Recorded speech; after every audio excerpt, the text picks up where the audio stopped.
Continuamos con nuestra serie que comenzamos, creo que, si no me equivoco, a principio de año, de Salmos Escogidos. La semana pasada vimos la primera parte del Salmo 103, ahora vamos a ver la segunda parte, es decir, los versículos del 6 al 22. Dice así la palabra de Dios, va a aparecer en la pantalla.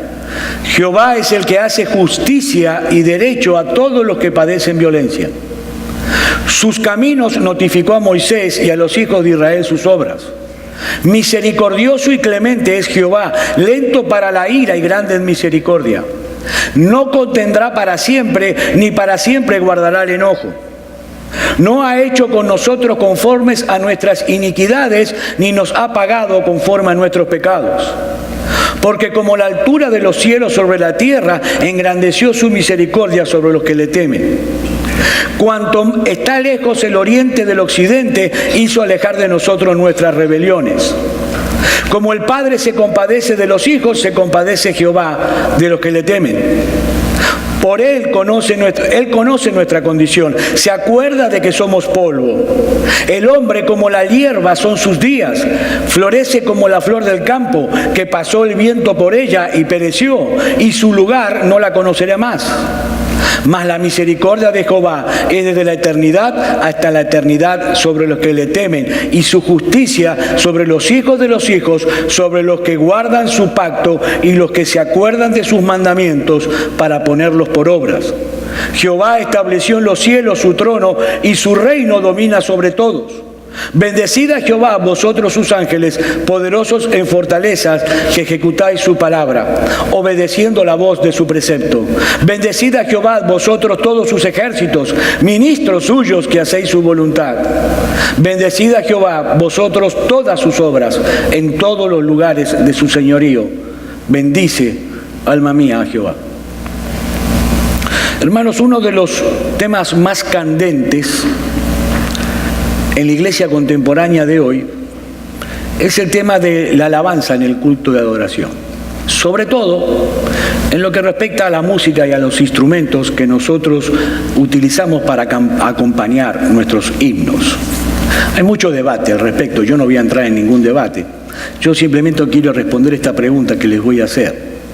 Hermanos, ¿cuáles son los elementos indispensables que constituyen la verdadera adoración? ¿Podemos nosotros como iglesia adorar a Dios con sinceridad, con devoción, de todo corazón, sin la ayuda de ciertos elementos externos como puede ser el uso de instrumentos? Noten bien la pregunta. Yo no estoy preguntando aquí si esas cosas pueden sernos de mucha utilidad, no. Lo que yo estoy preguntando es si podemos nosotros adorar a Dios apasionadamente sin la ayuda de estas cosas. Y hermanos, la respuesta bíblica a esta pregunta es que ninguno de estos elementos es indispensable para la verdadera adoración. Ninguno.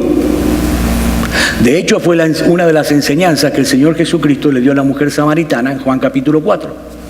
¿Cuál era la preocupación fundamental de esta mujer? ¿En qué lugar es apropiado adorar a Dios?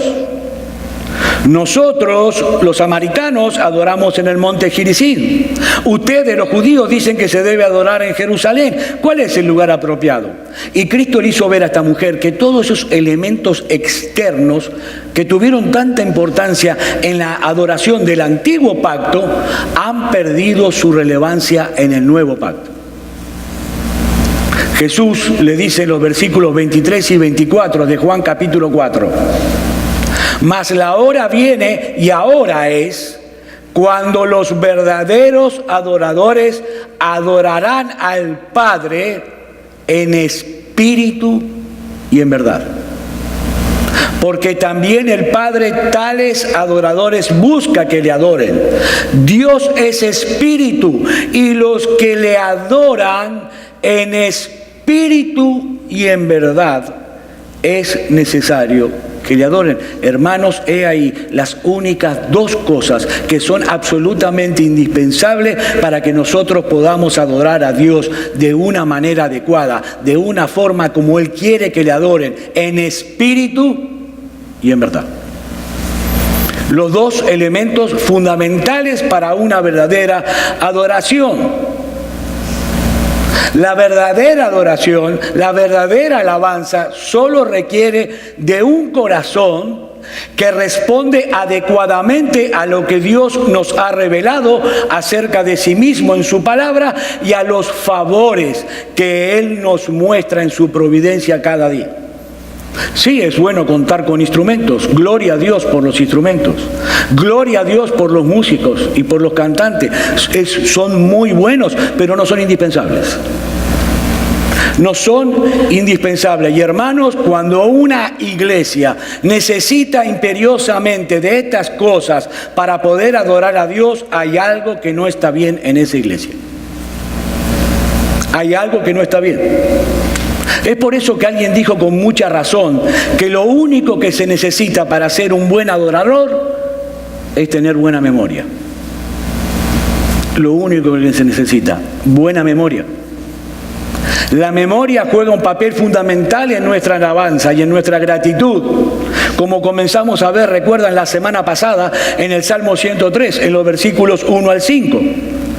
Allí David entabla una conversación consigo mismo y le da una orden a su alma de traer a la memoria todos los beneficios que él había recibido individualmente como persona de la mano de Dios. ¿Recuerdan? Pero ahora en el versículo 6 y hasta el 18, la visión de David se amplía. Se amplía todavía más sobre los beneficios que Dios había derramado sobre ellos como pueblo del pacto. Es decir, bendiciones comunitarias, bendiciones corporativas. Y hermanos, este es un aspecto de las bendiciones de Dios que fácilmente nosotros podemos pasar por alto, porque nos enfocamos solamente en las bendiciones personales. Sí debemos alabar a Dios y darle gracias por los beneficios personales que cada uno de nosotros recibe, que Él derrama sobre nosotros. Pero también debemos darle gracias por los beneficios comunitarios, como parte del pueblo, de los cuales nos beneficiamos. Y si bien David estaba escribiendo este salmo como un israelita, ¿no?, como parte del pueblo con el que el Dios había hecho un pacto en el Antiguo Testamento, nosotros, los creyentes en Cristo, hoy nos encontramos también bajo esa misma sombrilla de protección y de bendición, independientemente de nuestra nacionalidad. Es para nosotros. Eso es lo que enseña el apóstol Pablo en Efesios capítulo 2, versículos 17 al 19. Y vino y anunció las buenas nuevas de paz a vosotros que estabas lejos y a los que estaban cerca, porque por medio de él los unos y los otros tenemos entrada por un mismo espíritu al Padre. Así que ya no sois extranjeros ni advenedizos, sino conciudadanos de los santos y miembros de la familia de Dios. Hermanos, ¿podemos nosotros apropiarnos del Salmo 103 y leerlo como si David estuviera hablando acerca de nosotros? Por supuesto que sí. Por supuesto que sí, porque nosotros hoy somos el verdadero Israel de Dios. Nosotros somos el verdadero pueblo de Dios, el Israel del nuevo pacto. Este salmo es para nosotros. Todo lo que dice. ¿Y qué es lo que resalta esta sección del Salmo 103? Bueno, resalta básicamente dos cosas acerca de Dios: su justicia y su misericordia. Su justicia y su misericordia. Leamos nuevamente los versículos 6 al 8. Jehová es el que hace justicia y derecho a todos los que padecen violencia. Sus caminos notificó a Moisés y a los hijos de Israel sus obras. Misericordioso y clemente es Jehová, lento para la ira y grande en misericordia. David habla esta sección del Salmo, la segunda sección, con una declaración general acerca de Dios. Dice que Él ejecuta juicio y justicia a favor de los oprimidos, como lo mostró de una forma maravillosa al liberar al pueblo de Israel de la esclavitud de Egipto. Ese es el contexto histórico de toda esta sección: la liberación de Israel de Egipto. Hermanos, nuestro Dios no es insensible al clamor de los suyos. Él no es insensible a tu clamor y al mío, aunque a veces a nosotros parece que se dilata un poco en la aplicación de su justicia, ¿no? ¿No sucede eso? Nosotros nos encanta ver las películas de acción donde finalmente el malo recibe su merecido. ¿Saben por qué? Porque fuimos hechos a imagen y semejanza de Dios, justos. Y nos encanta la justicia. A muchos nos gustaría ver el malo recibiendo su castigo merecido inmediatamente. Inmediatamente. Sobre todo si los agraviados somos nosotros. Pero hermanos, nuestro Dios es paciente. Nuestro Dios es sabio. Él actúa en el momento preciso y retribuye en la medida precisa. Por eso el apóstol Pablo nos exhorta a todos en Romanos capítulo 2, versículo 19: no os venguéis vosotros mismos, amados míos, sino dejad lugar a la ira de Dios. Porque escrito está: mía es la venganza, yo pagaré, dice el Señor. Mi querido hermano, cuando tú tratas de tomar venganza por mano propia, estás robando algo que no te pertenece, que solo le pertenece a Dios. Estás haciendo algo que tú no puedes hacer. Es Dios el que sabe cómo pagar, cuándo pagar, en qué medida pagar. Y nosotros podemos estar absolutamente seguros que Él lo hará en el momento preciso. En el momento preciso. Hermanos, no nos impacientemos entonces con la paciencia de Dios. No nos impacientemos con la paciencia de Dios. ¿Saben por qué? Porque de no haber sido de ese carácter de Dios, muchos de nosotros hoy no estaríamos aquí.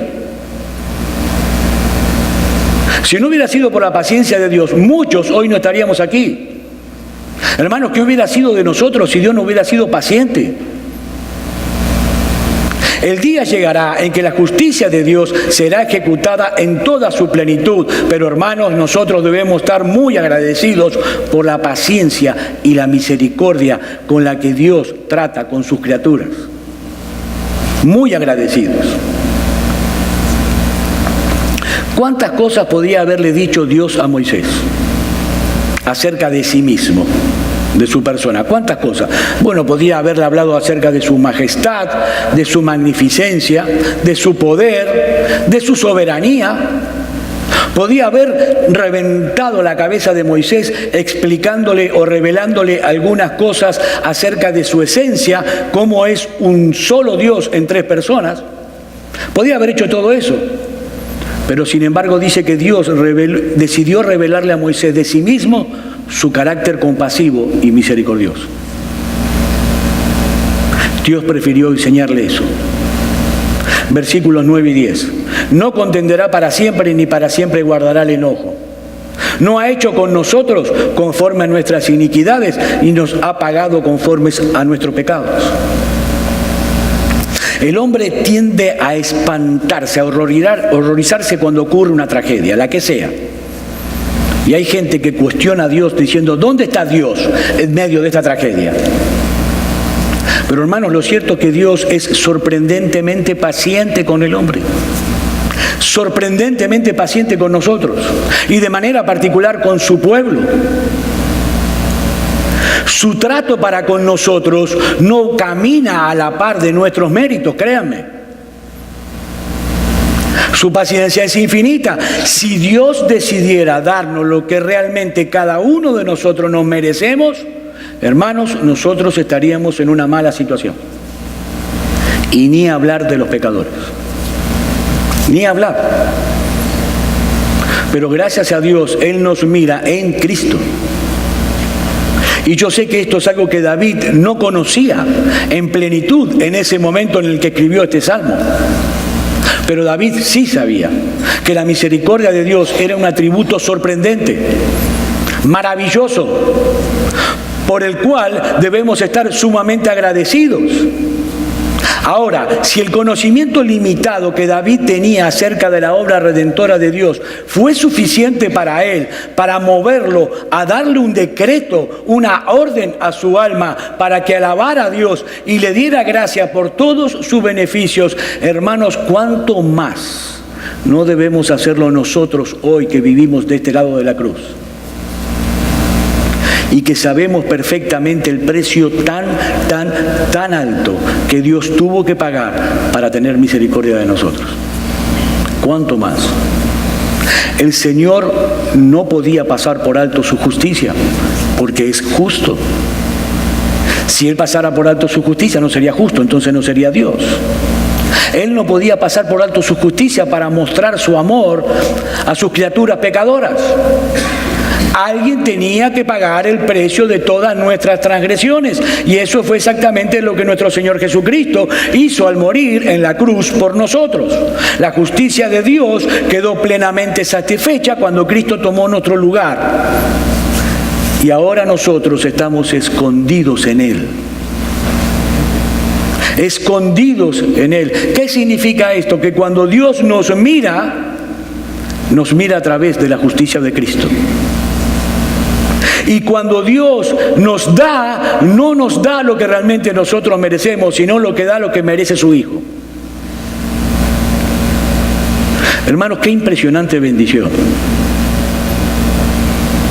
Tenemos que detener a analizarla y a pensarle bien. Cuán maravillosa e incomprensible es la misericordia de Dios. Es una bendición incomparable. Incomparable. David lo entendió, a veces nosotros no lo entendemos. David lo entendió plenamente. Y vio que era tan maravillosa y tan incomprensible que David ahora en el Salmo tiene que recurrir a varias figuras, varias ilustraciones para poder aproximarse un poquito a la idea que él quiere transmitirnos. Versículo 11. Porque como la altura de los cielos sobre la tierra, engrandeció su misericordia sobre los que le temen. Pregunta, si alguno la sabe, levanta la mano y la contesta. ¿Cuál es la altura que hay entre los cielos y la tierra? ¿Cuál es? Imposible de medir. Hermanos, nosotros somos parte de la Vía Láctea.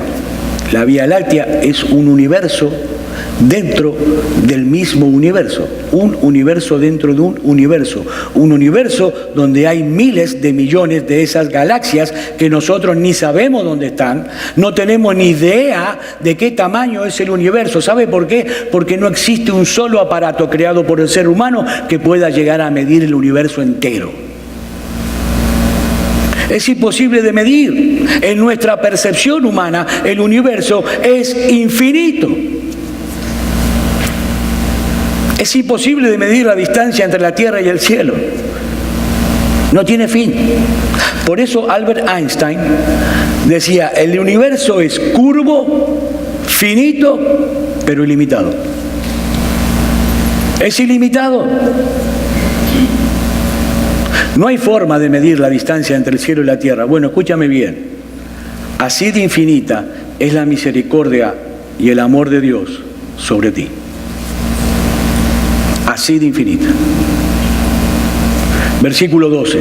Cuando está lejos el oriente del occidente, hizo alejar de nosotros nuestras rebeliones. Y me encanta aquí lo que dice el salmista, porque está muy bien dicho. Si el salmista hubiera dicho, como está lejos el norte del sur, sería otra cosa totalmente diferente. ¿Por qué? Porque el sur tiene un límite y el norte tiene un límite. Si tú caminas hacia el sur, llegas al polo sur y se terminó. Es el polo sur. Y si vas hacia el norte, lo mismo. Llegas al polo norte y se terminó. Ahora, si tú caminas hacia el este o hacia el oeste, siempre habrá un este y siempre habrá un oeste. No termina jamás. No llega jamás. Camines porque la tierra es redonda. Camines como camines, siempre vas hacia el este o siempre vas hacia el oeste. No importa cuánto caminemos. Y eso es lo que el salmista quiere resaltar aquí. Dios hace desaparecer de su vida nuestros pecados siempre cuando venimos delante del trono de la gracia y los confesamos. Siempre. Siempre. Miqueas capítulo 7, versículo 19. Él volverá a tener misericordia de nosotros, sepultará nuestras iniquidades y echará en lo profundo del mar todos nuestros pecados. Repito, todos nuestros pecados. Absolutamente todos tus pecados que han sido confesados, hermanos, están en el fondo del mar, en un lugar donde ya no entra la luz del sol. La idea es que Dios ya no los tiene delante de sus ojos. Esa misma idea aparece en el Nuevo Testamento. Primera de Juan, capítulo 1, versículo 9. Si confesamos nuestros pecados, Él es fiel y justo para perdonar nuestros pecados y limpiarnos de toda maldad. Hay gente que va delante del trono de la gracia y sale con un sentimiento de culpa, pensando que Dios no lo puede perdonar. Satanás, lo decíamos la semana pasada, es muy astuto. Siempre te va a minimizar el pecado antes de cometerlo. Eso que tú haces lo hace todo el mundo, no te preocupes, es algo común. Ahora, cuando lo cometes, te lo agranda y te dice, ¿tú te piensas ahora que Dios te va a perdonar después de la barbaridad que cometiste? Mis queridos hermanos, el perdón de los pecados no es algo que tú debas sentir, no, es algo que tú debes creer. Dios perdona todos nuestros pecados. Pero la figura más expresiva que aparece en esta sección del Salmo 103 la encontramos en los versículos 13 y 14. Como el Padre se compadece de los hijos, se compadece Jehová de los que le temen, porque Él conoce nuestra condición. Él se acuerda que somos polvo. Mis hermanos, ¿cuál es el sentimiento predominante en el corazón de un padre? ¿Cuál es? Sí, a veces nos enojamos con nuestros hijos, nos airamos, nos sacan canas verdes, nos sacan de quicio, pero ¿cuál es el sentimiento predominante del corazón de un padre? No es la ira, es la compasión. Y nosotros no somos más que un pálido reflejo de la paternidad de Dios. Él nos escogió para que seamos sus hijos desde antes de la fundación del mundo y luego envió a su propio Hijo para remover todo lo que impedía adoptarnos como a sus hijos. Entonces, ¿cuánto más nos será la misericordia y la compasión de Él para con nosotros? Él nos trata con paciencia y con ternura porque conoce perfectamente nuestra condición. Él sabe de qué estamos hechos. Él sabe que somos nada más que polvo. Somos vasijas de barro. Como dice un comentarista, cualquiera que sea el encumbramiento cultural, social, académico o económico que consiga una persona, no deja de ser una vasija de barro expuesta a quebrarse ante los golpes de la adversidad o de la muerte. Todo eso Dios lo sabe y lo tiene en cuenta. Ahora, para que no se malinterprete, eso no quiere decir que Dios hace la vista gorda con nuestro pecado o que Dios toma nuestros pecados a la ligera. No, no, no. Pero cuando Él disciplina, Él lo hace para nuestro bien, no para nuestro mal. Él no disciplina con ira, Él disciplina con amor. Y solo en la medida necesaria para hacernos despertar. Pero dice David que no solamente somos frágiles como vasos de barro, sino que somos fugaces. Versículos 15 al 18. El hombre como la hierba son sus días, florece como la flor del campo que pasó el viento por ella y pereció, y su lugar no la conocerá más. Mas la misericordia de Jehová es desde la eternidad y hasta la eternidad sobre los que le temen, y su justicia sobre los hijos de los hijos, sobre los que guardan su pacto y los que se acuerdan de sus mandamientos para ponerlos por obra. Lo que el salmista quiere resaltar aquí no es la deprimente condición del ser humano, no, lo que él quiere magnificar es la misericordia de Dios. La vida humana es fugaz, es pasajera, pero la misericordia y la compasión de Dios perduran para siempre. ¿Por qué? Porque nuestro Dios es eterno y es inmutable. Hermanos, el amor de Dios hacia ti no decae por los años, a medida que pasan los años, ni tampoco Él se olvida de sus promesas. Él nos ama hoy con la misma intensidad con que nos amó cuando envió a Jesucristo a morir en nuestro lugar por nuestros pecados. Y hermanos, dentro de 1000 años te amará igual. Y dentro de 2 millones de años Él te seguirá amando todavía igual que hoy. Y les hago una pregunta, porque me parece que a lo mejor no me estoy haciendo entender muy bien, porque los veo muy tranquilos. Como si yo estuviera contando una película. Estoy hablando de la misericordia y la bendición de Dios sobre ustedes. Están muy relajados todos. Yo cuando escribía este sermón no paraba de llorar. Y de alabar y dar gracias a Dios. Porque todo esto que dice aquí no lo merecemos nosotros. Yo les voy a hacer una pregunta y respóndansela con el corazón.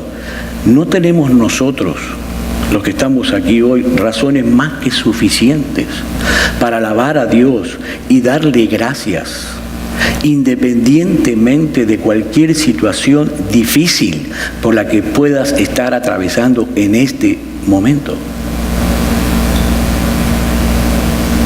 Sobran los motivos para alabar a Dios y darle gracias por su bendición, por su misericordia. Ahora déjenme, antes de seguir, aclarar un punto en el versículo 18, porque es importante. Todo lo que David viene diciendo acerca de la misericordia de Dios, que nos compete a nosotros, no puede aplicarse indistintamente a todas las personas que habitan este planeta.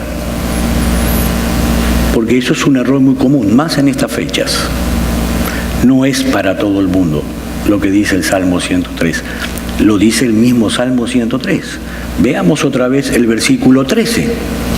Como el Padre se compadece de los hijos, Jehová se compadece también. ¿Pero de quién? Se compadece Jehová de los que le temen. Versículos 17 y 18. Mas la misericordia de Jehová es desde la eternidad hasta la eternidad. ¿Para todo el mundo? No, sobre los que le temen. Y su justicia sobre los hijos de los hijos. ¿Para todo el mundo? No, sobre los que guardan su pacto y se acuerdan de sus mandamientos para ponerlos por obras. No es para todo el mundo. No es. ¿A quién dirige Dios a través de David esta promesa? ¿A quién lo dirige? Obviamente a los que le temen. Esa promesa es para aquellos que, al igual que David, han reconocido su pecado, para aquellos que han venido a Cristo en arrepentimiento y fe y se han apropiado de la obra redentora que Él llevó a cabo en la cruz del Calvario. De lo contrario, si no es así, mi querido amigo, tú tienes muchas razones para vivir en temor. Muchas. Porque ese Dios todopoderoso del que estamos hablando, misericordioso, compasivo y benigno, no es tu Padre, es tu juez. Es tu juez. Ahora, esto no quiere decir que tú no hayas disfrutado de la misericordia y de la paciencia de Dios. No, sí, tú has disfrutado de eso. Dios ha tenido paciencia contigo. La prueba plena de eso es que tú todavía estás aquí respirando. Dios ha tenido paciencia contigo. Dios te tiene aquí escuchando su palabra. Hay un error muy grande entre la gente y en la iglesia de creer que la bondad de Dios alcanza a todos los hombres de la tierra, independientemente de su corazón, su condición espiritual. Pero amigo mío, tú no tienes la menor garantía de que podrás ampararte de esa misericordia en tiempos de necesidad. Y mucho menos tú tienes idea de cuánto Dios continuará soportándote. Si tú vienes a la iglesia, te sientas, te muestras fastidioso, te aburre el servicio porque es aburrido, y lo demuestras. Pero ¿sabes qué? Dios en su paciencia te soporta, pero tú no tienes la menor garantía de cuándo Dios va a decir: hasta aquí, mi paciencia se agotó contigo. Mi amigo, tú estás en las manos de un Dios que está airado, está enojado contigo todos los días.